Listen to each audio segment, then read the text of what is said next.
Boa tarde, pessoal. Nesse vídeo eu pretendo falar um pouco sobre o Império Romano do Oriente ou Império Bizantino.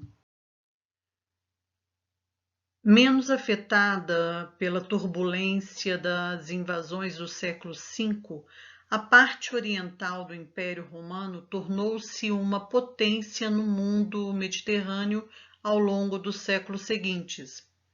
Apesar da influência latina, evidente na estrutura política do Império, heranças gregas e asiáticas tornaram a cultura bizantina diferente nos mais variados aspectos: religioso, arquitetônico, artístico, linguístico. O idioma falado em Bizâncio, por exemplo, era o grego. A sede do Império Romano Oriental era Constantinopla, antes denominada Bizâncio, rebatizada pelo imperador Constantino no ano de 330. Atualmente, a cidade recebe o nome de Istambul. Constantinopla era um ponto estratégico localizada no eixo comercial que ligava o Mar Negro ao Mar Egeu. O Império Bizantino conheceu seu esplendor durante o reinado de Justiniano, que procurou restabelecer a autoridade imperial em territórios controlados pelo Império Romano do Ocidente. Entre suas ações destacamos o Mar Mediterrâneo como eixo da economia, o restabelecimento dos quadros administrativos romanos, o poder ilimitado do imperador, a submissão de colonos e escravos aos seus senhores. Justiniano realizou obras de cunho militar, como fortalezas e castelos, e outras de cunho urbanístico ou religioso, como a monumental Basílica de Santa Sofia. O cristianismo inspirou a criação de grandes mosaicos, expressão máxima da arte bizantina, que, além de decorar fontes, igrejas e edifícios públicos, eram meio de instrução espiritual para os fiéis. Retratavam a vida de Jesus, dos profetas e dos imperadores bizantinos, cujo poder era considerado divino. O dourado era usado em abundância e as figuras eram representadas de frente, ignorando o volume e a perspectiva. A arquitetura conjugava o arco, a abóbada e a cúpula, formatos arredondados que revelavam a influência do Oriente na cultura bizantina. A ambição em resgatar a glória do antigo Império Romano significou a adoção de uma política expansionista. Utilizando-se de poderosa frota de guerra e de um numeroso exército, os bizantinos realizaram campanhas no Mediterrâneo Ocidental, conquistando durante o século VI os reinos Vândalo, no norte da África, Ostrogodo, na Península Itálica, e Visigodo, na Península Ibérica. O Império de Justiniano firmava-se, assim, como poderosa potência mediterrânea. Após a morte de Justiniano, em 565, os domínios bizantinos se reduziram no Ocidente, devido aos ataques dos lombardos na Península Itálica e dos eslavos na região dos Balcãs. No Oriente Próximo, Bizâncio sofreu derrotas para a Pérsia Sassânida. A partir de então, os bizantinos tiveram de se defender de velhos e novos inimigos, sobretudo os povos islamizados que se expandira durante o século VII.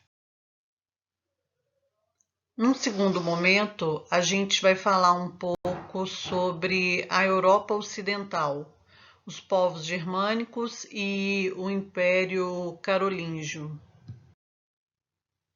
Em contraste com Bizâncio, a Europa Ocidental, dominada por diversos povos germânicos, apresentava cidades destruídas e comércio reduzido.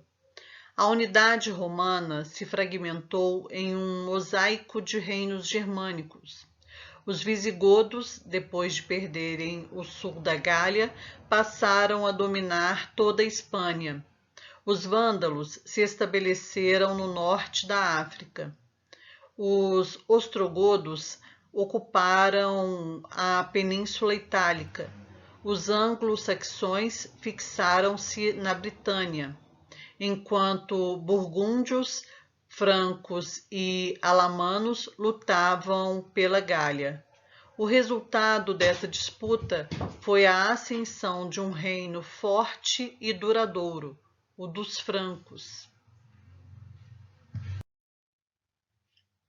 A primeira dinastia franca ficou conhecida como Merovingia, em homenagem a Meroveu, primeiro rei franco.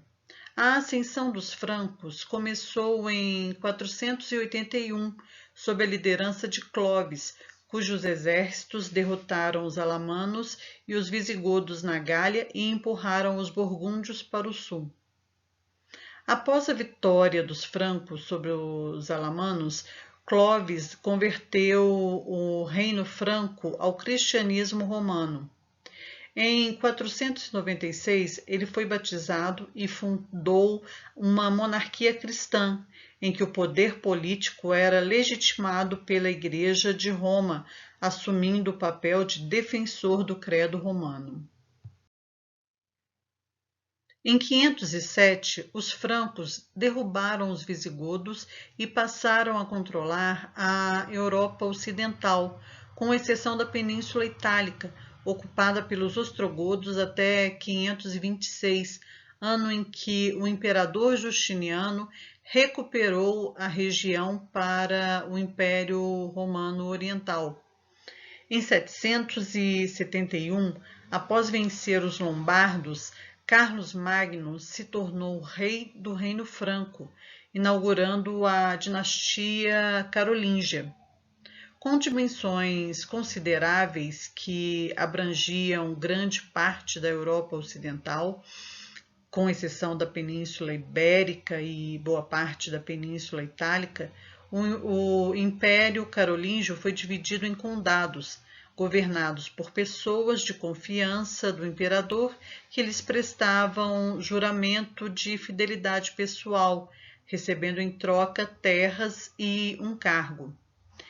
Essa relação é conhecida como relação de suzerania e vassalagem.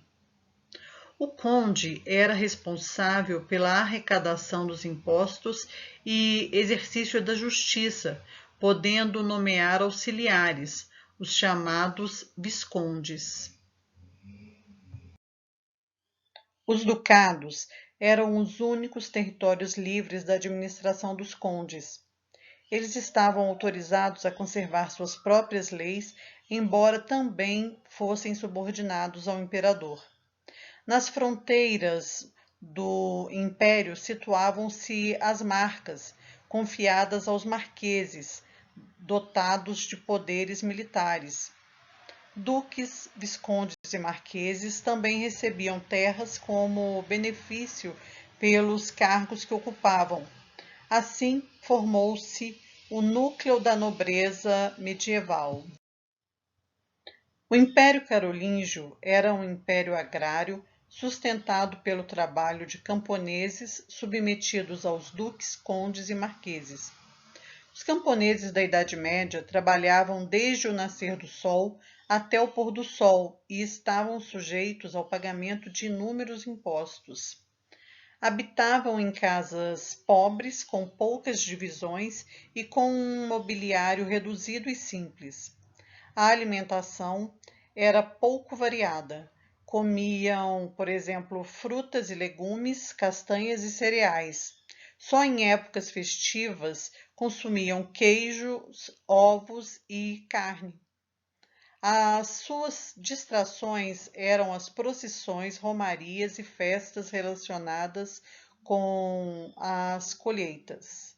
Enquanto isso, Para além da marca da Espanha na Península Ibérica, outra civilização florescia, a islâmica, fruto da expansão árabe motivada pelas revelações do profeta Maomé.